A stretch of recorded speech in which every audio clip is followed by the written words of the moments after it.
অবশেষে কেউ একজন সেন্সিবল কথা বললেন মাশরাফি বিন মুর্তজা ও সাকিব আল হাসানকে নিয়ে। সেন্সিবল কথার মূল্য সবসময় থাকে, কিন্তু কে বলছেন অনেক সময় সেইটাও ভীষণ রকমের গুরুত্বপূর্ণ হয়ে ওঠে, সময়টাও গুরুত্বপূর্ণ হয়ে ওঠে। বিএনপির নেতা ইশরাক হোসেন যখন সাকিব মাশরাফিকে নিয়ে ওই রকম কথা বলেন, তখন এই দুই কিংবদন্তি ক্রিকেটার যারা বাংলাদেশ ক্রিকেটকে এত বছর ধরে সার্ভিস দিয়েছেন, তাদেরকে আবার আমাদের ক্রিকেটে পাওয়ার আশাটা এখন ভক্ত সমর্থকরা হয়তোবা করতেই পারেন। সাকিব আল হাসানের মাঠের ক্রিকেটে, মাশরাফিরটা আসলে এখনও ঠিক মাঠের ক্রিকেটে তার তিনি খেলবেন না, কিন্তু কোনো না কোনোভাবে ক্রিকেটের সঙ্গে সংশ্লিষ্ট হওয়ার সেই প্রত্যাশার জায়গাটা থাকতেই পারে। গত 12ই ফেব্রুয়ারি বাংলাদেশে যে জাতীয় সংসদ নির্বাচন হয়েছে, সেইখানটাতে যেই দল সংখ্যাগরিষ্ঠতা পেয়েছে সরকার গঠন করতে যাচ্ছে, সেই বিএনপির খুবই প্রভাবশালী নেতা ইশরাক হোসেন, যিনি স্পোর্টসের সঙ্গে ওতপ্রোতভাবে জড়িত, তার মুখ থেকে ওরকম কথাগুলো যখন আসে, সেইটার তাৎপর্যটা একটু অন্যরকমই হয়ে যায়। দেখুন কি বলেছেন তিনি আজকে আমি দেখছিলাম যে একটা ইন্টারভিউ দিয়েছেন ৭১ টেলিভিশনকে, এবং সেইখানটাতে তিনি যেই কথাটা বলেছেন সেটা খুবই সিম্পল কথা, এবং খুবই সিম্পলি ভাবলে ওইভাবেই ভাবা যায়। তিনি বলেছেন সাকিব আল হাসান, মাশরাফি বিন মুর্তজা এরা বাংলাদেশের ক্রিকেটার, যেনতেন ক্রিকেটার নয়, আমাদের দেশের অ্যাসেট। এই মাশরাফি সাকিব গণহত্যায় জড়িত, এটা তিনি বিশ্বাস করেন না। আচ্ছা, এটাকে আপনি বিশ্বাস করেন যে মাশরাফি সাকিব তারা গণহত্যায় জড়িত? হ্যাঁ, তারা একটা রাজনৈতিক দলের অংশীদার। তারা ওই রাজনৈতিক দল আওয়ামী লীগের হয়ে সংসদ নির্বাচন করেছেন, তারা সংসদ সদস্য নির্বাচিত হয়েছেন, কিন্তু তারা গণহত্যায় জড়িত। এবং ইশরাক যেটা বলছেন যে তার বিশ্বাস হয় না, আমার ধারণা এইটা যদি না আপনার অন্য কোনো রকম এজেন্ডা থাকে, অবশ্য ওই এজেন্ডা যাদের ছিল 12ই ফেব্রুয়ারি নির্বাচন ঘিরে, তারা আবার এখন একটু চুপচাপ হয়ে গেছেন, তাহলে এটা আমার ধারণা সাধারণ মানুষ কেউই বিশ্বাস করবেন না যে মাশরাফি সাকিব গণহত্যায় জড়িত। এবং ইশরাক সঙ্গে সঙ্গে এই কথাটাও বলেছেন যে আমার এটা বিশ্বাস হয় না যে তারা এই গণহত্যার কোনো অর্ডার ক্যারি করেছেন, অর্থাৎ সাকিব মাশরাফিকে কেউ বলছেন যে এই তোমরা গণহত্যা করো, এবং সাকিব মাশরাফি গণহত্যা করতে নেমে পড়লেন। এটা কি হয় নাকি? আবার ইশরাক হোসেন ওই কথাটাও বলেছেন যে অর্ডার ক্যারি করেছেন সেটা যেমন বিশ্বাস হয় না, তেমনি এই মাশরাফি সাকিবরা বন্দুক হাতে নেমে যেয়ে হত্যা করেছেন এইটাও তার বিশ্বাস হয় না। একমাত্র বদ্ধ উন্মাদ ছাড়া এটা ভাই কারোই বিশ্বাস হবে না, বিশ্বাস হওয়ার কোনো কারণ নাই। হ্যাঁ, বাংলাদেশে একটা রাজনৈতিক পট পরিবর্তন হয়েছে। সেই পট পরিবর্তনের জের ধরে কোথায় কি হয়েছে, কতদূর পর্যন্ত ঘটনা চলে গিয়েছে সেইটা আমরা জানি। আওয়ামী লীগের ওই যেই দলটা তখন সরকারে ছিল, তাদের কার্যক্রম নিষিদ্ধ হয়েছে। সর্বশেষ যে নির্বাচন হলো, সেই নির্বাচনেও তো আওয়ামী লীগ অংশগ্রহণ করতে পারেনি, এবং সেই নির্বাচনেই একক সংখ্যাগরিষ্ঠতা পেয়েছে বিএনপি। আমার এটা রাজনৈতিক আলোচনা না, কিন্তু যেহেতু এর সঙ্গে রাজনীতির একটা যোগসূত্র রয়েছে, সেই জন্যই আমি আসলে এই কথাগুলো বলছি।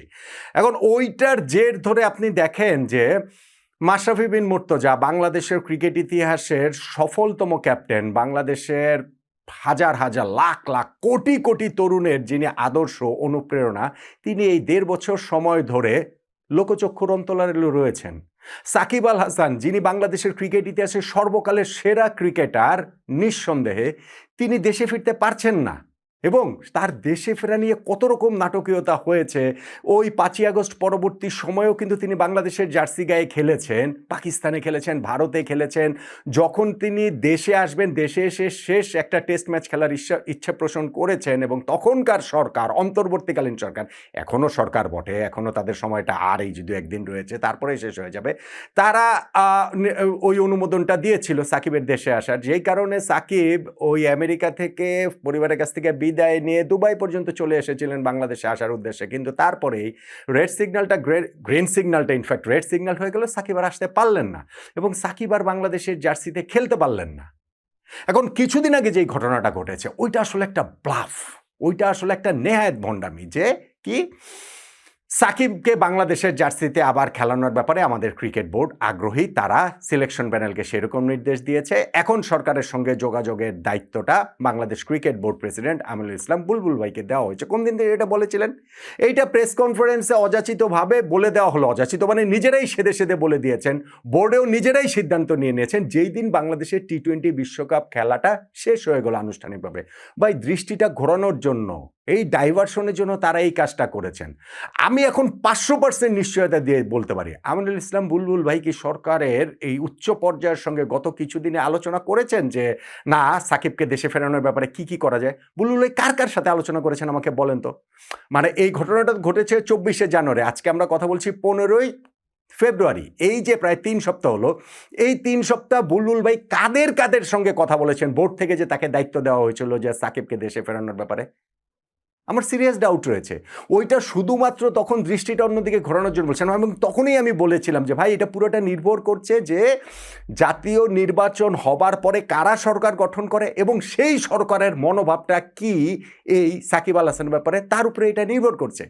যখন 12ই ফেব্রুয়ারি সেই নির্বাচনে এখন বিএনপি সংখ্যাগরিষ্ঠতা পেয়ে জয়লাভ করেছে এবং সেই বিএনপির একটা ভীষণ প্রভাবশালী নেতা ইশরাক হোসেন যখন এরকম কথাবার্তা বলছেন, তখন কিন্তু সেটা আশাবাদী করে যে সাকিব আল হাসান মার্চে পাকিস্তানের বিপক্ষে সিরিজে বাংলাদেশের মাটিতে আসবেন, বাংলাদেশের জার্সি গায়ে আবারও তিনি খেলবেন।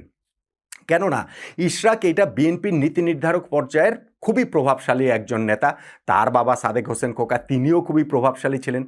সাদেক হোসেন খোকা ভাই তিনি তো আসলে আমাদের স্পোর্টস মিনিস্টারিতে ছিলেন। ক্রিকেট বোর্ডেও ইশরাক হোসেনের আশা নিয়ে গুঞ্জন ছিল, যদিও ইন্টারভিউতে তিনি বলেছেন যে না, বোর্ডে আসার মতো সময় তার নেই, এটা ফুল টাইম যারা সংগঠক রয়েছেন ক্রিকেটের সঙ্গে থাকবেন তারাই এটা করুন, তিনি আসলে ফুল টাইম পলিটিক্সটাই আসলে করতে চান। কিন্তু তিনি যখন এই কথাগুলো বলেন, আই এম শিওর যে এই আলোচনাটা বিএনপির কোনো না কোনো পর্যায়ে সেই আলোচনা হয়েছে বলে এই মেসেজটা আজকে ইশরাক হোসেন ভাই তিনি এইভাবে হচ্ছে গিয়ে গণমাধ্যমের সঙ্গে কথা বলার সময় 71 টিভির সাথে তিনি যখন কথা বলছেন সেই কথাটা তিনি আসলে বলছেন দিচ্ছেন। এবং একই সঙ্গে তিনি এটাও বলেছেন যে তাদের বিপক্ষে যদি অন্যান্য মামলা থাকে, মানি লন্ডারিং মামলা বা অন্যান্য মামলা যেটা সাকিব আল হাসানের ক্ষেত্রে আছে, সেইগুলোকে হচ্ছে গিয়ে কিভাবে কি করা যায়, যথাযথ আইনি পদক্ষেপ নেওয়া যায়, ওইটা আমি মনে করি আন্ডারস্ট্যান্ডেবল। এবং সেইটা আসলে করা সরকারের যদি সেই জায়গাটা থাকে, অন্যান্য জায়গায় যদি এরকম প্রবলেম থাকে সেই প্রবলেম সলভ হবে। কিন্তু তাই বলে দেশের হয়ে খেলতে পারবেন না সাকিব, তাই বলে মাশরাফি বিন মুর্তজা তাকে আসলে লোকচক্ষুর অন্তরালেই থাকতে হবে, তার অপরাধটা কি? তারা একটা রাজনৈতিক দলের অংশ ছিলেন, সেই রাজনৈতিক দলের সংসদ সদস্য তারা ছিলেন, কিন্তু সেই দলের যেই অপরাধের কথা তাদেরকে বলা হচ্ছে, যেই মামলা টামলার মধ্যে তাদেরকে জড়িয়ে ফেলা হয়েছে, যে গণহত্যার মামলার আসামি সাকিব আল হাসান, গণহত্যার মামলার আসামি মাশরাফি বিন মুর্তজা, এইটা কি আসলে বিশ্বাসযোগ্য? এটা কি আসলে হয়? আজকে ইশরাক হোসেন যেই কথাগুলো বলেছেন সেইটা আমি তাই মনে করি তিনি যথার্থ গণমানুষের নেতা হিসাবে গণমানুষের কথাগুলোই আসলে বলেছেন। বাংলাদেশে একটা মানুষও আমি জানি যে, আমি নিশ্চিতভাবে বিশ্বাস করি যে বিশ্বাস করে না যে সাকিব মাশরাফিরা গণহত্যায় জড়িত ছিল এবং তারা অর্ডার ক্যারি করেছে, অথবা তারা নিজেরা বন্দুক হাতে নেমে গণহত্যা করে ফেলেছে, মানুষকে খুন করে ফেলেছে। এটা কি হয় নাকি? এটা আসলে হয় না। কিন্তু সেই কথাটা বলার মতো অবস্থাও আসলে কারো ছিল না। গত এই 1.5 বছরে কেউ সেটা বলতে পারেনি। বিভিন্ন সময় তাদের কথা বলা হয়েছে, কিন্তু সেই কথাটা বলা হয়েছে বেসিক্যালি আসলে হয় ডাইভারশনের জন্য অথবা ফুটেজ খাওয়ার জন্য, একটু জনপ্রিয় হবার জন্য।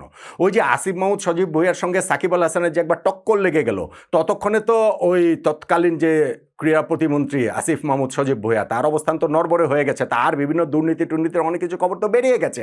ফলে তখন আবার সাকিবের পালে হাওয়াটা লেগেছিল।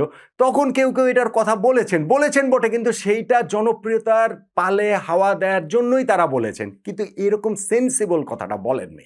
ফলে আমার কাছে মনে হয় যে ইশরাক হোসেন তিনি অ্যাপারেন্টলি তিনি শুধুমাত্র ক্রিকেটের সঙ্গে সংশ্লিষ্ট, যে বাংলাদেশ ক্রিকেট বোর্ডের নির্বাচনে তিনি ব্রাদার্স ইউনিয়ন ক্লাবের একজন কাউন্সিলর ছিলেন। এবং আমরা দেখেছি যে ওই নির্বাচনকালীন সময়ে এই যে তামিম ইকবালদের সঙ্গে একবার একটা স্টেজও তিনি শেয়ার করেছিলেন। পরবর্তীতে অবশ্য তাকে আর সেভাবে দেখা যায়নি।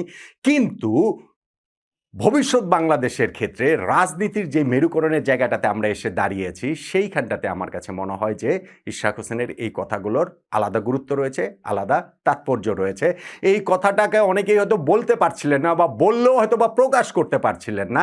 এখন যখন বিএনপির একজন প্রভাবশালী নেতা এরকম কথা বলেন, বিএনপি যখন সংখ্যাগরিষ্ঠতা নিয়ে সরকার গঠন করতে যাচ্ছে, তখন প্রবাবলি সাকিব এবং মাশরাফির বাংলাদেশের ক্রিকেটের সঙ্গে সংশ্লিষ্ট হওয়ার জায়গাটা অন্ততপক্ষে উন্মুক্ত হয়। সাকিব আল হাসানের ক্ষেত্রে পাকিস্তানের বিপক্ষে পরের মাঝে যে আমাদের সিরিজ রয়েছে সেইখানে খেলার, মাশরাফির ক্ষেত্রে হয়তো কোনো না কোনোভাবে ক্রিকেটের সঙ্গে সংশ্লিষ্ট হওয়ার, সেগুলো আসলে মানে পরের ব্যাপার। কিন্তু অ্যাটলিস্ট সেটা হোক বা না হোক, কেউ তো অন্তত সেন্সিবল কথাগুলো বললেন। অতএব এখন সেই সেন্সিবল কথাগুলো বিশ্বাস করার মতো বা ওই কথাগুলো চর্চা হবার মতো একটা জায়গা তৈরি হলো যে সাকিব আল হাসান, মাশরাফি বিন মুর্তজা তারা রাজনীতিটাই করেছেন, তারা গণহত্যায় জড়িত ছিলেন না, তারা মানুষ হত্যার অর্ডার ক্যারি করেননি, তারা বন্দুক হাতে নিয়ে রাস্তায় নেমে পড়ে মানুষ হত্যা করেননি। বাংলাদেশ ক্রিকেটের এইরকম দুইজন কিংবদন্তির যদি ক্রিকেটের সঙ্গে আবারও সংশ্লিষ্ট হবার যে কোনো ক্যাপাসিটিতেই হোক, সেই সুযোগটা যদি আসে আমাদের ক্রিকেটের এখনকার এই ভীষণ এক ঘোরতর দুঃসময়ে, সেই সুযোগটা বাংলাদেশ ক্রিকেটের কাজে লাগানো উচিত বলেই তো আমি অন্ততপক্ষে মনে করি। আপনি কি আমার সঙ্গে একমত হবেন না? বলুন তো দেখি।